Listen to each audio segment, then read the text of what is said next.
Assalamualaikum warahmatullahi wabarakatuh. Di sini saya dan kelompok saya akan mempresentasikan materi tentang stunting dan gizi buruk. Yang anggotanya ada Kadita Kristanto, saya sendiri, Kediana Lorenz, Nurul Kusuma Wardani, dan Kira Mayangsari. Di sini saya akan menjelaskan tentang definisi stunting.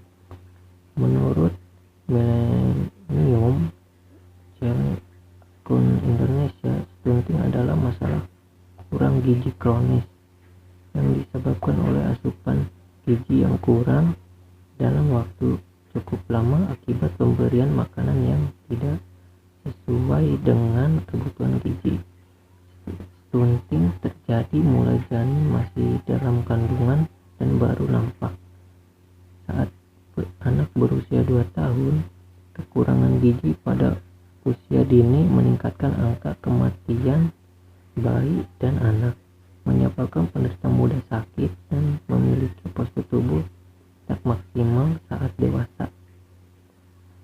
Stunting dibentuk oleh growth faltering dan growth yang tidak memadai yang mencerminkan ketidakmampuan untuk mencapai pertumbuhan optimal. Hal tersebut mengungkapkan bahwa kelompok balita yang lahir dengan berat badan normal dapat mengalami stunting bila pemenuhan kebutuhan selanjutnya tidak terpenuhi dengan baik.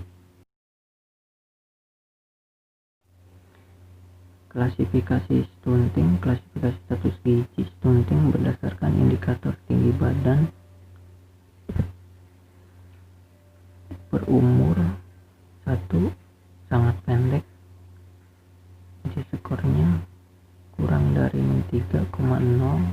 2.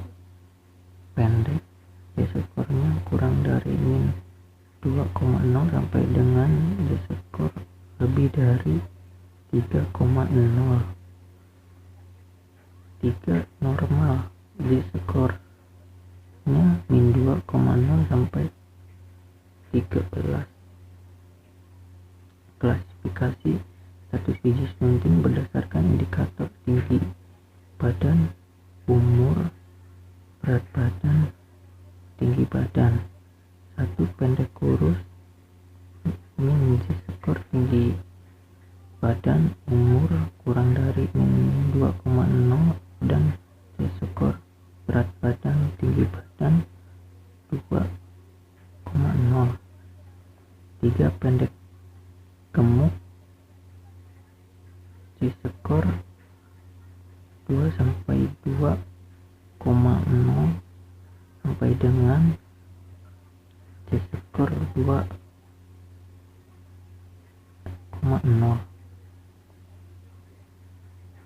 2. Antara min 2,0 sampai dengan 2,0. 2. Pendek normal, gizi skor tinggi badan, umur kurang dari min 2,0 dan gizi skor BB dan tinggi badan. Etiologi stunting. Faktor langsung terdiri dari asupan gizi balita, penyakit infeksi. Faktor tak langsungnya ada ketersediaan pangan, status gizi ibu saat hamil. Pemeriksaan penunjang terdiri dari pemeriksaan darah lengkap, pemeriksaan urin, pemeriksaan feses, dan pemeriksaan usia tulang atau bone age. Penata laksanaannya ada perbaikan nutrisi, makanan pendamping ASI berkualitas, pemberian makanan sumber protein hewani, pemberian makanan pendamping kaya lemak, suplementasi zinc, suplementasi vitamin A, stimulus psikososial, perbaikan sanitasi dan lingkungan, perilaku hidup bersih dan sehat, atau PHBS, terapi suportif. Perkenalkan, nama saya Nurul Kusumardani. Di sini saya akan menjelaskan materi dari kelanjutan EK. Saya di sini akan menjelaskan kasus. Kasus pada stunting itu terdapat Nyonya A datang ke RS bersama anaknya pada hari Minggu dengan keluhan anaknya tidak selera makan dan tidak menyukai sayuran. Nyonya A juga mengatakan saat hamil tidak nafsu makan dan lebih sering mengkonsumsi gorengan.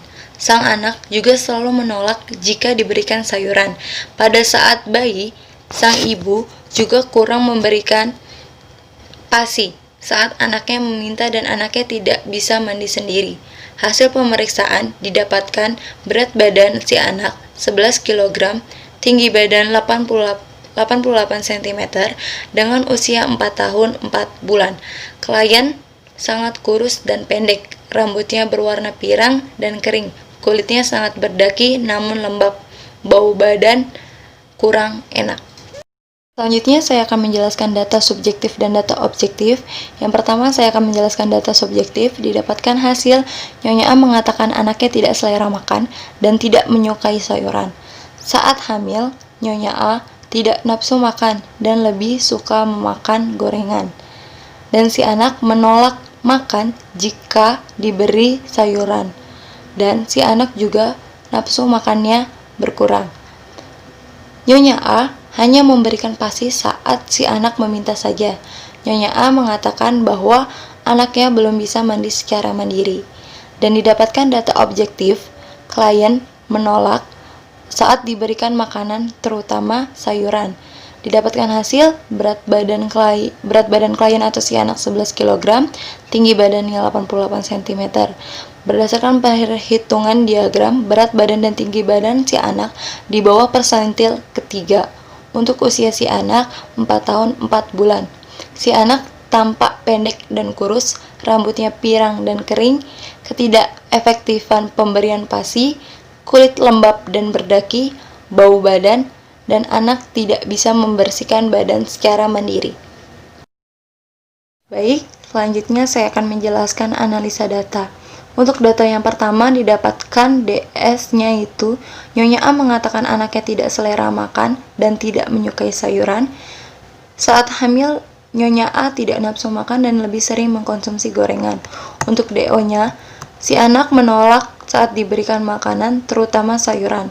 Berat badan si anak 11 kg dan tingginya 88 cm dan usianya 4 tahun 4 bulan. Klien tampak pendek dan kurus. Sehingga di sini timbul etiologinya. Etiologinya yaitu nutrisi pada saat prenatal kurang, nutrisinya tidak adekuat, sehingga terjadi malnutrisi dan mengakibatkan resiko pertumbuhan tidak proporsional. Dan masalah yang terjadi adalah resiko pertumbuhan tidak proporsional berhubungan dengan tidak adekuatnya nutrisi pada si anak.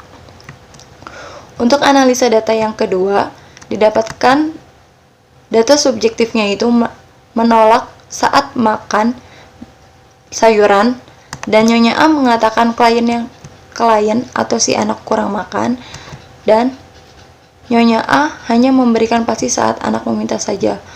Untuk DO-nya, berat badan si anak 11 kg, tinggi badannya 88 cm dan usianya 4 tahun 4 bulan. Klien atau si anak kurang minat terhadap sayuran dan ketidakefektifan pemberian PASI saat bayi. Didapatkan etiologinya yaitu tidak nafsu makan, menolak saat diberikan sayuran, sehingga nutrisinya tidak adekuat atau nutrisi kurang dari kebutuhan. Lanjutnya timbul masalah ketidakseimbangan nutrisi kurang dari kebutuhan tubuh. Untuk analisa data yang ketiga, didapatkan data subjektifnya itu Nyonya A mengatakan si anak belum bisa mandi secara mandiri.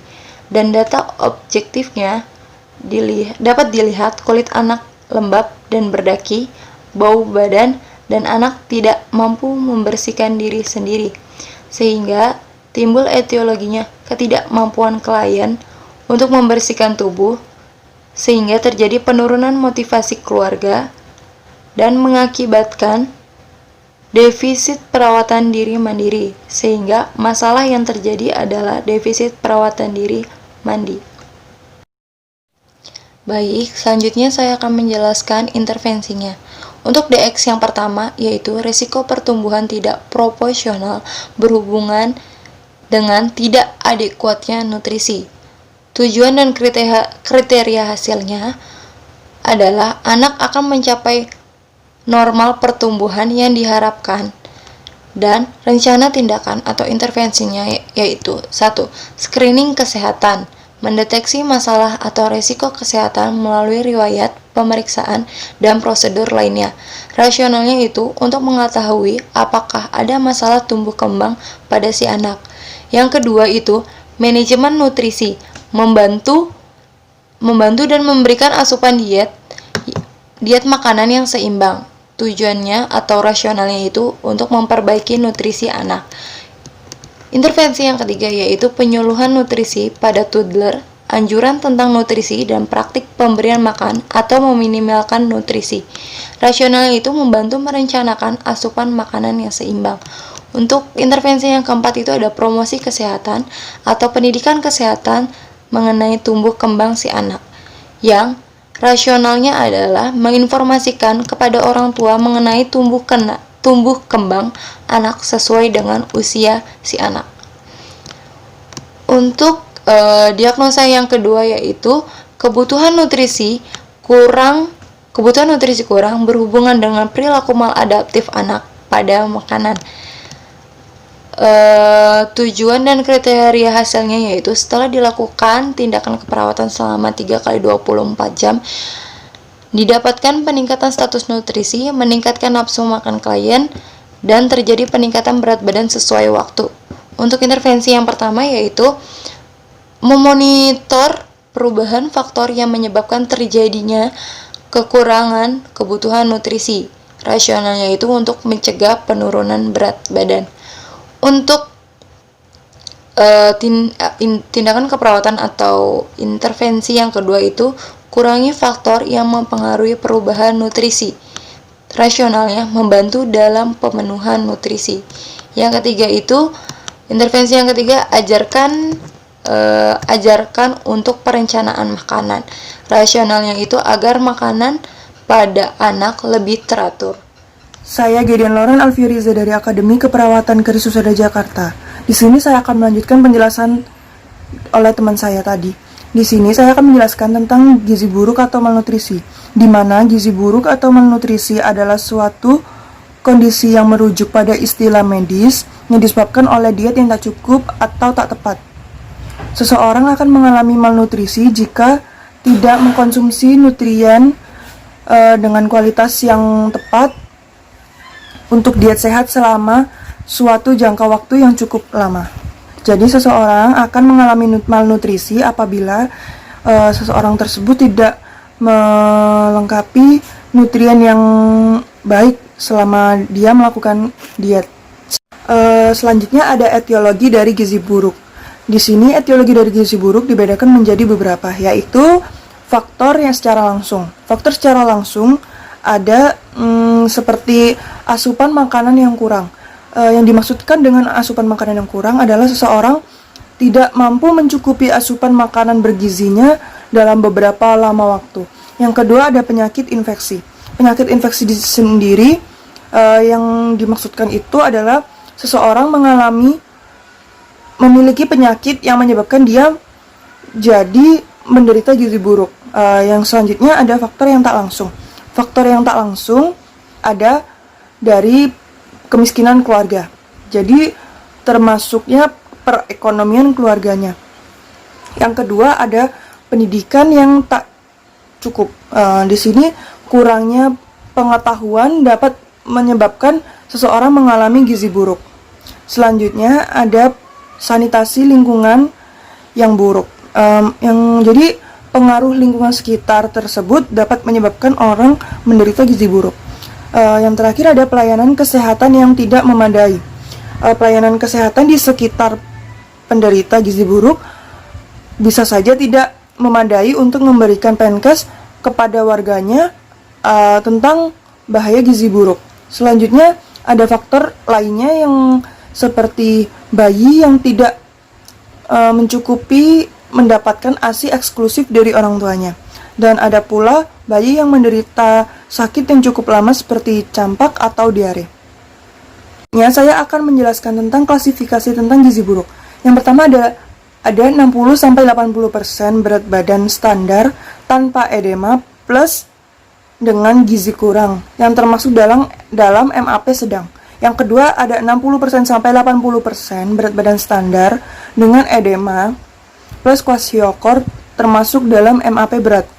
Selanjutnya ada patofisiologi dari gizi buruk. Patofisiologi gizi buruk ini dipaparkan menurut Sasidar tahun 2009, yang menurut beliau perubahan fungsi imun ini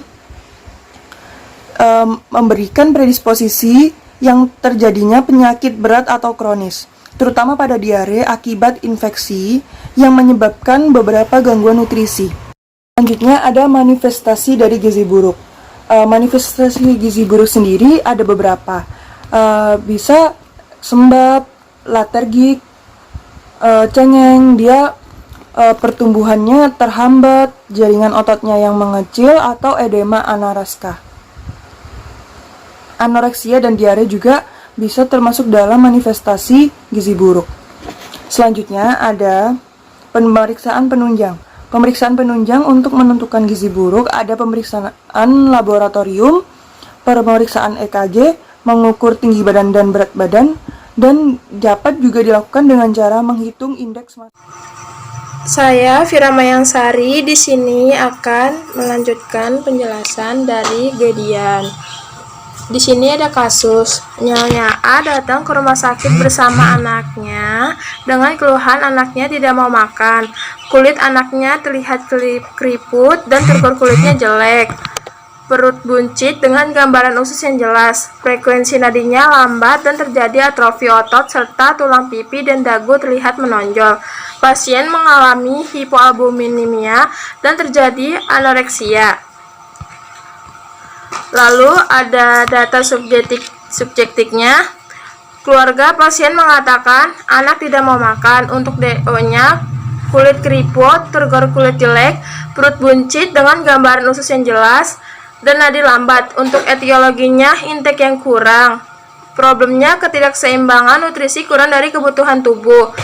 Untuk yang kedua, DS-nya tidak ada, DO-nya ada udem, terjadi atrofi otot, tulang pipi dan dagu kelihatan menonjol, kulit terlihat kering dan bersisik. Untuk etiologinya perubahan status nutrisi, problemnya kerusakan integritas kulit.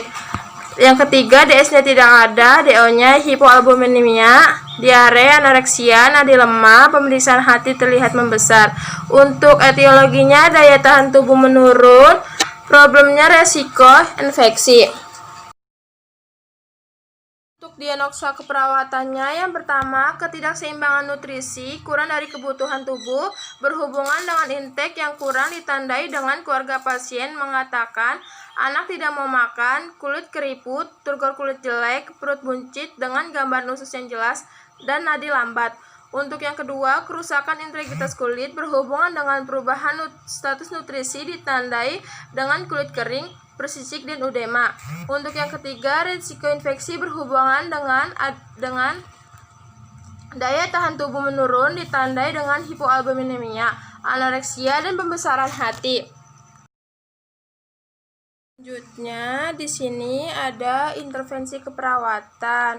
Untuk diagnosa yang pertama, tujuannya setelah dilakukan tindakan keperawatan selama 3x24 jam, diharapkan masalah nutrisi teratasi dengan kriteria hasil, adanya peningkatan berat badan sesuai dengan tujuan, tidak ada tanda-tanda malnutrisi.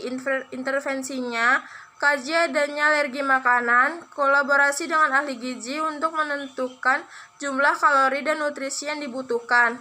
Untuk nutrition monitoring, yang pertama monitoring adanya penurunan berat badan, yang kedua monitor turgor kulit, yang ketiga monitor mual muntah, yang keempat monitor kalori dan intake nutrisi. Untuk diagnosa yang kedua, Setelah dilakukan tindakan keperawatan selama 3x24 jam, tidak terjadi kerusakan integritas kulit dengan kriteria hasil.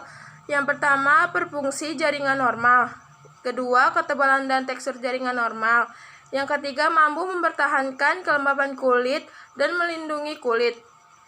Untuk intervensinya, jaga kebersihan kulit, monitor aktivitas dan mobilisasi pasien, oleskan minyak atau lotion. Untuk diagnosa yang ketiga, setelah dilakukan tindakan keperawatan selama 3x24 jam, diharapkan tidak terjadi infeksi. Dengan kriteria hasil, pasien bebas dari tanda dan gejala infeksi. Lalu, menunjukkan kemampuan untuk mencegah timbulnya infeksi. Jumlah leukosit dalam batas normal, menunjukkan perilaku hidup sehat. Untuk intervensinya, cuci tangan sebelum dan sesudah tindakan, monitor tanda dan gejala infeksi, monitor kerentanan terhadap infeksi, dorong masukan cairan, lalu inspeksi kulit dan membran mukosa terhadap kemerahan, panas, dan drains. Sekian presentasi dari kelompok 9, kurang lebihnya mohon maaf. Wassalamualaikum warahmatullahi wabarakatuh.